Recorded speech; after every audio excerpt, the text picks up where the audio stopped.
السلام عليكم ورحمة الله وبركاته.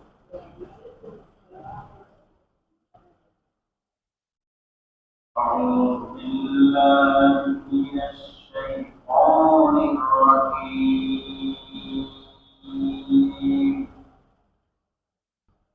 بسم الله الرحمن الرحيم.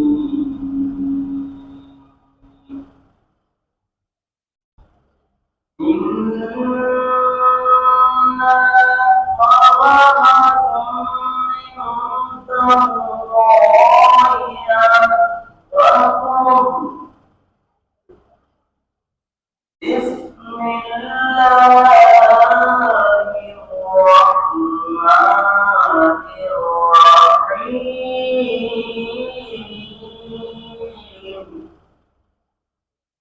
يا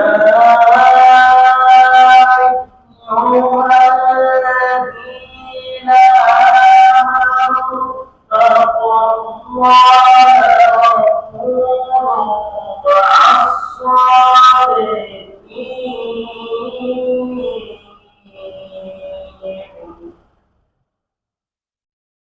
بسم الله الرحمن الرحيم.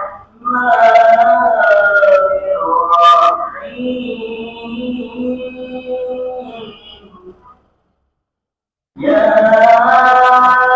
أيها الذين آمنوا اتقوا الله حق تقاته ولا تموتن إلا وأنتم مسلمون.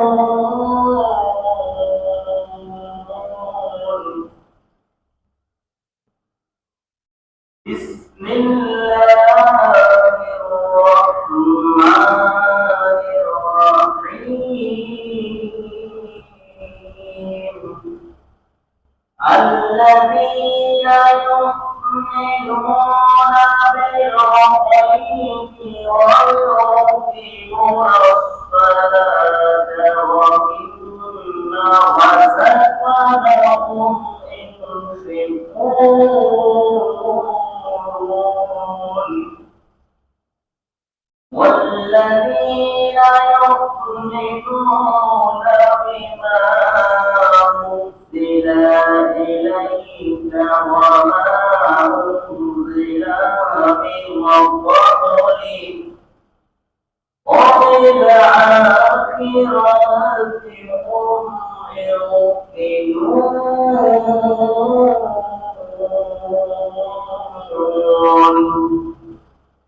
صدق الله العظيم.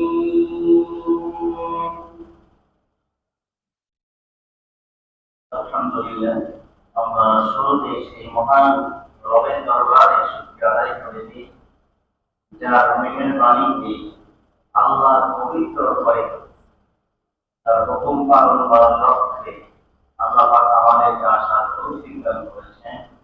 আমরা সকলেই অন্তরের অন্তঃস্থল থেকে বলি আলহামদুলিল্লাহ। দরুদ বর্ষিত হোক, পেশ হোক আমাদের প্রাণপ্রিয় নবী, আখির নবী, সারা জাহানের নবী, বিশ্ব নবী, আশরাফুল আম্বিয়া জনাবে মুহাম্মদ রাসূলুল্লাহ সাল্লাল্লাহু আলাইহি ওয়াসাল্লাম। আলহামদুলিল্লাহ, আমরা মহান আল্লাহর নামে মুহাম্মদ সাল্লাল্লাহু উপর শপথ পেশ করে নিলাম, শুকরিয়া আদায় করে নিলাম। আজকে আমার আলোচ্য বিষয় হবে, আলোচনার মূল বিষয় হবে তাকওয়ানি। তাকওয়া তাকওয়া মানে ভয়, আল্লাহর ভয় কি আজকে মূল আলোচনার বিষয় ইনশাআল্লাহ। কথাগুলি আমরা মনোযোগ দিয়ে শুনব এবং বাস্তব জীবনে আমল করার চেষ্টা করব এবং পালন করব ইনশাআল্লাহ। আমরা আগে জেনে নেই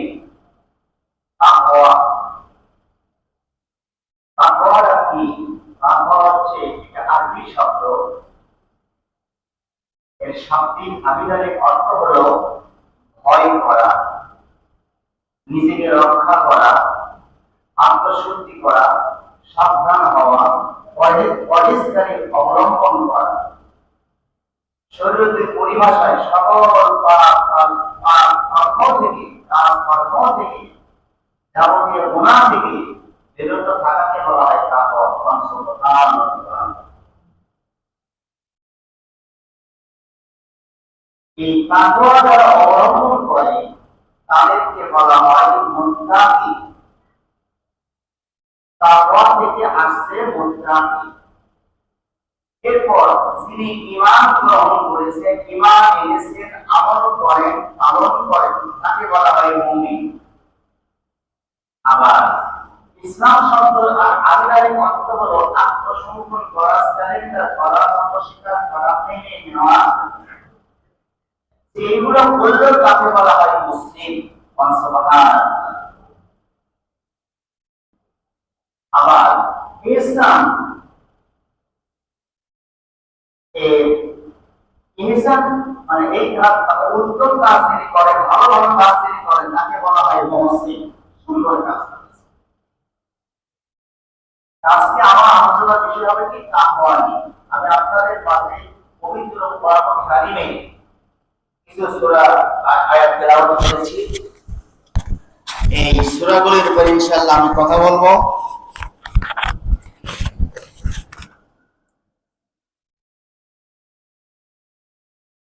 আল্লাহ তাআলা বলেন, ইন্না আক্রামাকুম ইনদাল্লাহি আতকাকুম। আল্লাহর কাছে সম্মানিত সেই ব্যক্তি, আল্লাহর কাছে মর্যাদাপূর্ণ সেই ব্যক্তি, যে ব্যক্তি আল্লাহকে বেশি বেশি ভয় করে। সুবহানাল্লাহ। তাহলে আল্লাহর কাছে মর্যাদাপূর্ণ সম্মানিত সেই ব্যক্তি, যে ব্যক্তি আল্লাহকে বেশি বেশি ভয় করে। তাহলে এখান থেকে আমরা শিক্ষা নেব, দুনিয়াতে ধনী ব্যক্তি হলেই সম্মানিত হওয়া যায় না, বিশাল ক্ষমতার অধিকারী হলেই সম্মানিত হওয়া যায় না, গায়ের শক্তি থাকলেই সম্মানিত হওয়া যায় না, বড় পদের কর্মকর্তা হলেই সম্মান পাওয়া যায় না। সম্মান সেই পাবে যে ব্যক্তি আল্লাহকে ভয় করে তার পথ অনুসরণ করবে। সুবহানাল্লাহ। আর দুনিয়ার ক্ষেত্রে যারা আংশিক কিছু হয়তো সম্মান পাইতে পারে, একজন অফিসার হয়েছেন, কর্মকর্তা হয়েছেন, বিভিন্ন সমাজের নেতৃত্ব পালন করতেছেন, তাকে মানুষ সম্মান করে দুনিয়ার ক্ষেত্রে, কথা বলছেন। আর যে ব্যক্তি আল্লাহর হুকুম পালন করলো, আল্লাহকে ভয় করে, সে হচ্ছে আল্লাহর কাছে বেশি সম্মানিত। সুবহানাল্লাহ। অন্য এক জায়গায় বলেন, ইয়া আইয়ুহাল্লাযীনা আমানুত্তাকুল্লাহা ওয়া কুনু মা'আস-সাদিকীন। হে ঈমানদারগণ, হে মুমিনগণ, হে বিশ্বাসীগণ, তোমরা আল্লাহকে পরিপূর্ণ ভয় করো, আল্লাহকে ভয় করার মতন তোমরা ভয় করো, আর তোমরা সত্যবাদীদের তোমরা সাথী হয়ে যাও। সুবহানাল্লাহ। তাহলে আল্লাহকে ভয় করার মতন ভয় করতে হবে, এবং আমার সঙ্গী হবে, আমার সাথী হবে কি, যারা কি সাদিকিন, যারা সত্যবাদী, যারা আল্লাহকে মানলো, রাসূলকে মানলো, ইসলাম মানলো, কোরআন হাদিস মানলো, আমল করলো, এদের তোমার সাথী হও। সুবহানাল্লাহ। তাহলে যাকে তাকে আপনি সঙ্গী বানাতে পারবেন না, যাকে তাকে আপনি সাদিকিন করতে পারবেন না, মানে বলতে পারবেন না। অন্য এক জায়গায় আল্লাহ তাআলা আবার বলেন, আল্লাযীনা ইউমিনুনা বিল গায়বি ওয়া ইউকিমুনাস সালাত ويقيمون الصلاة ومما رزقناهم ينفقون والذين يؤمنون بما أنزل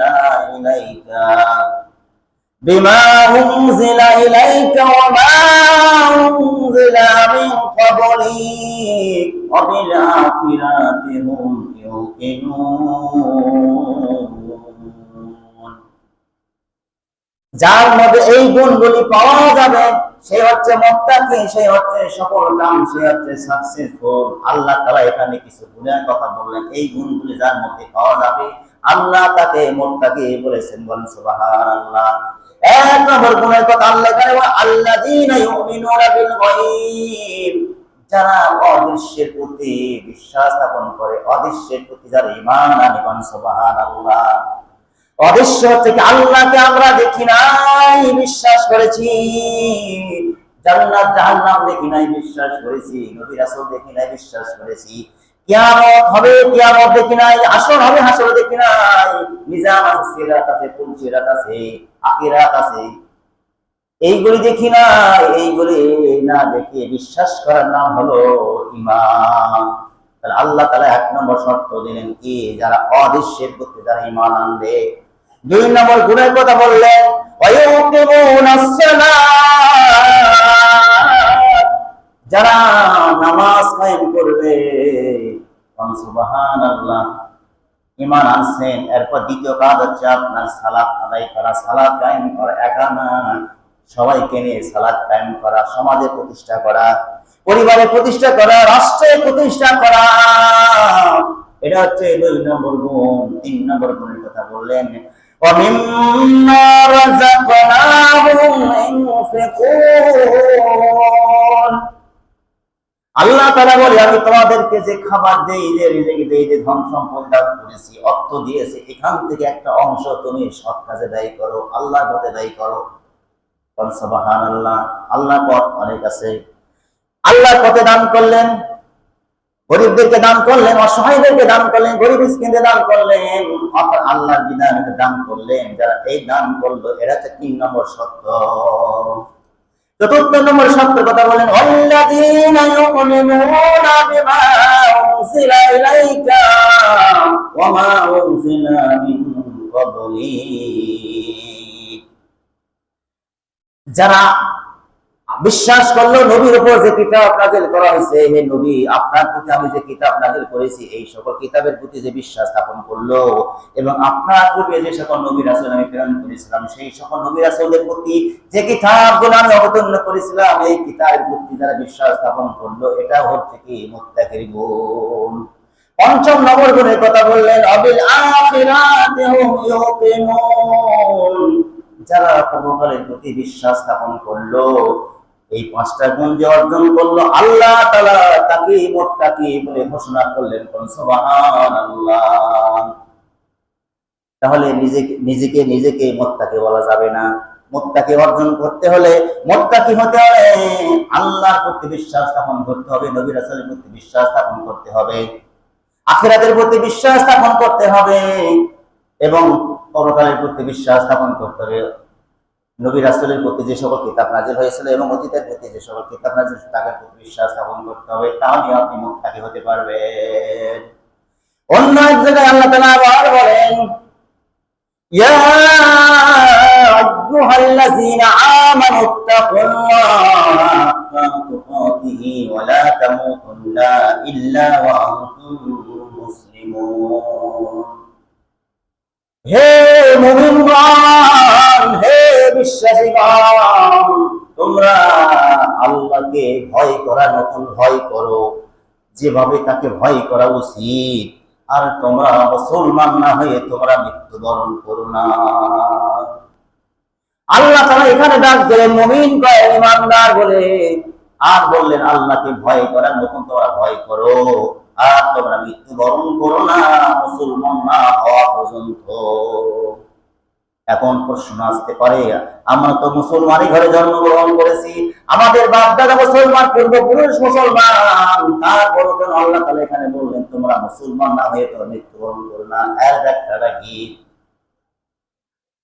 এর ব্যাখ্যা হলো, মুসলমান শব্দটা আছে ইসলাম শব্দ থেকে, ইসলাম আছে সেলমন থেকে, যার আবিধানিক শাব্দিক অর্থ হলো আত্মসমর্পণ করা, সারেন্ডার করা, স্বীকার করা, গোলামি করা, বন্দেগী করা। যে আল্লাহর কাছে সমর্পণ করলো, আল্লাহর বন্দেগী করলো, আল্লাহর হুকুম মেনে চললো, ইসলাম অনুযায়ী জীবন যাপন করলো, তখন সে হয়ে যায় মুসলমান। এর আগে কিন্তু তাকে মুসলমান বলা যাবে না। এই জন্য আল্লাহ তাআলা ডাক দিলেন ইমানদার আবার মধ্যে বলেন মুসলমান হয়ে যখন আপনি আল্লাহর বিধান অনুযায়ী জীবন করবেন, নবী রাসূলের তরিকা অনুযায়ী জীবন করবেন, কোরআন মানলেন, হাদিস মানলেন, ইসলামে জীবন যাপন করলেন, ঈমান নিয়ে আমলে কবরে গেলেন, তখন আপনি হবেন মুসলমান। অন্য এক জায়গায় আল্লাহ তাআলা বলেন ইয়া আইয়ুহাল্লাযীনা আমানু দুখুলু ফি সিলমি কাফা ওয়া লা তাত্তাউ বিখুতুওয়াতিশ শাইতান ইন্নাহু লাকুম আদুব্বুম মুবিন। হে মুমিনগণ, হে বিশ্বাসীগণ, তোমরা পরিপূর্ণভাবে ইসলামের মধ্যে দাখিল হয়ে যাও, ইসলামের মধ্যে প্রবেশ করে নাও, আর তোমরা 16 আনা ঈমান গ্রহণ করো, 16 আনা ইসলাম মেনে চলো, 100 ভাগ ঈমান আনো, 100 ভাগ ইসলাম মেনে চলো। আর তোমরা শয়তানের পদাঙ্ক অনুসরণ করো না, শয়তান তোমাদের দুশমন, শয়তান তোমাদের শত্রু। তাহলে এই আয়াত থেকে আমরা শিক্ষা গ্রহণ করি, আল্লাহ আমাদের অভিভাবক, নবী রাসূল আমাদের অভিভাবক, আমাদের গাইডলাইন, আমাদের পথ প্রদর্শক, আর শয়তান আছে আমাদের শত্রু দুশমন। আর ওই শয়তান থেকে আল্লাহ তাআলার কাছে পানাহ চাইতে বললেন আল্লাহ আমাদেরকে। যখনই কোনো মনের ভিতর অসুস্থ আসবে, খারাপ চিন্তা ভাবনা আসবে, তখন আপনার আমার দায়িত্ব হলো আল্লাহর কাছে সাহায্য চাওয়া, আল্লাহর কাছে প্রার্থনা চাওয়া। এটা হচ্ছে আল্লাহর ভয়। অন্য এক জায়গায় বলেন আল্লাহ তাআলা বিসমিল্লাহির রহমানির রহিম ইন্নাল্লাহা ইউহিব্বুল মুত্তাকিন। আল্লাহ তাআলা সেই সকল ব্যক্তিকে ভালোবাসে, সেই সকল ব্যক্তিকে মহব্বত করে যে ব্যক্তি আল্লাহর ভয় করে, আল্লাহর বিধান অনুযায়ী জীবনযাপন করে, অর্থাৎ মুত্তাকি হয়ে যায়। আল্লাহ তাআলা তাকে কিন্তু ভালোবাসেন। অন্য এক জায়গায় আল্লাহ তাআলা আবার বলেন বিসমিল্লাহির রহমানির রহিম ইন্নাল্লাযীনা ইয়াখশাউনা রাব্বাহুম বিল গায়বি লাহুম মাগফিরাতুন ওয়া আজরুন কাবীর। যারা আল্লাহকে ভয় করে দৃষ্টির অগোচরে, নিশ্চয় তাদের জন্য রয়েছে মহান পুরস্কার। অর্থ হলো আপনি এমন এক জায়গায় গেছেন, এমন একটা কাজ করতেছেন, কোনো প্রতিবেশী নাই, বন্ধু বান্ধব নাই, নিজের পরিবারে কেউ নাই, আপনি ওখানে একা, ওখানে আপনি করলেন কি আল্লাহকে ভয় করলেন, আল্লাহকে স্মরণ করলেন। এটা হচ্ছে কি প্রকৃত ভয়। যার ভিতরে ভয়টা থাকবে আল্লাহ তাআলা তাকে মহা পুরস্কার দান করবেন। সুবহানাল্লাহ। দেখেন আল্লাহর ভয়টাকে একটা হাদিস আপনাদেরকে শোনাই, ইতিপূর্বে কিন্তু আপনাদের শোনাইছি। বনি ইসরাইল যুগে 3 বন্ধু রাস্তা দিয়ে পথ চলতে হঠাৎ আকাশে ঝড় তুফান শুরু হয়ে গেল, ঘূর্ণিঝড় শুরু হয়ে গেল, ঝড় বাতাস উঠে গেল। ওই 3 বন্ধু জীবন বাঁচানোর জন্য তারা পাহাড়ের গর্তের ভিতর ঢুকে গেল। গর্তের ভিতর ঢোকার কারণে এমন ঝড় তুফান শুরু হয়েছে, একটা পাথর পাহাড় থেকে ঘুরে এসে ওই গর্তের মুখটা তিনি ঢেকে দিলেন। 3 বন্ধু গর্তের মুখে আটকে গেছেন। 3 বন্ধু বলাবলি করতেছেন, আমরা যেখানে এই গর্তের ভিতর ঢুকছি, এই গর্তের মুখের সামনে এখন একটা পাথর এসে আটকে গেল, আমরা তো এই পাথরটাকে সরাতে পারবো না, আমাদের এখানে মারা যেতে পারি। এখান থেকে আল্লাহর সাহায্য ছাড়া আর কোনো পথ নাই। হে আমার সাথীরা, হে আমার বন্ধুরা, আমাদের ভিতর যদি কেউ কোনোদিন জীবনে একটা ভালো কাজ করে থাকো, সেই কাজের ওসিলা করে আল্লাহর কাছে তোমরা সাহায্য চাও, আল্লাহর কাছে মাফ চাও। তাদের প্রথম জন বলল, আল্লাহর কাছে কান্নাকাটি করে বলল, হে আল্লাহ, হে আল্লাহ, আমি আমার এক চাচাতো বোনকে প্রেম নিবেদন করতাম, ভালোবাসতাম, সেও আমাকে ভালোবাসতো, আমার সাথে প্রেম নিবেদন করতো। একদিন আমার মনের বাসনা পূরণ করার জন্য তাকে আমি একটা খারাপ প্রস্তাব দিয়ে দিলাম। আমার চাচাতো বোন বলেছিল, তুমি যদি আমাকে 100 টাকা দিতে পারো, 100 মহর দিতে পারো, তাহলে আমি তোমার কাজে আমি রাজি হয়েছি, তোমার মনের বাসনা আমি পূরণ করে দিব। আল্লাহকে বলতেছেন, হে আল্লাহ, তুমি সব খবর রাখো, সব খবর জানো, তারপর আমি তোমাকে বলতেছি, হে আল্লাহ, আমি 100 মোহর সংগ্রহ করে আমি যখন তার রুমে প্রবেশ করলাম, আমি যখন তার শরীর থেকে পোশাক খুলে ফেলে দিলাম, আমি ছেলে মানুষ হয়ে যখন আমি ওই মহিলা আমার চাচাতো বোনের শরীরের উপর যখন উঠে করলাম, এমন সময় ওই মহিলাটা বলে উঠলো, ইত্তাকুল্লাহ, হে যুবক, আল্লাহকে ভয় কর, হে যুবক, আল্লাহকে ভয় কর, তিনি আমাদের সবকিছু দেখতেছেন। এখন এই যুবক বলতেছেন, আল্লাহ, তোমার নাম শোনার সঙ্গে সঙ্গে আমার শরীর থেকে উঠলো, আল্লাহ, আমার শরীর থরথর করে কাঁপতে শুরু করলো। ও আল্লাহ, তোমার নাম শোনার সঙ্গে সঙ্গে এরকম একটা সুযোগ পাওয়ার পরও, এরকম একটা সময় পাওয়ার পরও আমি গুনাহ থেকে বিরত ছিলাম। আল্লাহ, আল্লাহ গো, তোমার ভয় আমি গুনাহ করি নাই। আল্লাহ, তুমি যদি এতে খুশি হয়ে থাকো, দয়া করে মেহেরবানি করে আল্লাহ এই পাথরটা তুমি সরিয়ে দাও। আল্লাহর পক্ষ থেকে দোয়া মঞ্জুর হয়ে গেল, সঙ্গে সঙ্গে পাথর ঝাঁকি দিয়ে পাথর একটু সরে গেল। আকাশ দেখা যাচ্ছে, কিন্তু পথ বের হওয়ার কোনো পথ নাই। দ্বিতীয় জন এখন বললো, আল্লাহর কাছে কান্নাকাটি করে বলতেছে, হে আল্লাহ, আমি আমার পিতা মাতাকে ভালোবাসতাম, শ্রদ্ধা করতাম, সম্মান করতাম, আমি নিজে না দেখে আমার পিতা মাতাকে আগে খাওয়াইতাম, তারপর আমার পরিবার সহ আমরা নিজেরা খাইতাম। ও আল্লাহ, একদিন আমি ও চড়াইতে চড়াইতে মাঠের বহু দূরে চলে গিয়েছি, আজকে আমার সন্ধ্যা হয়ে গেছে, রাত হয়ে গেছে, এদিকে দেখলাম, বাসায় এসে দেখলাম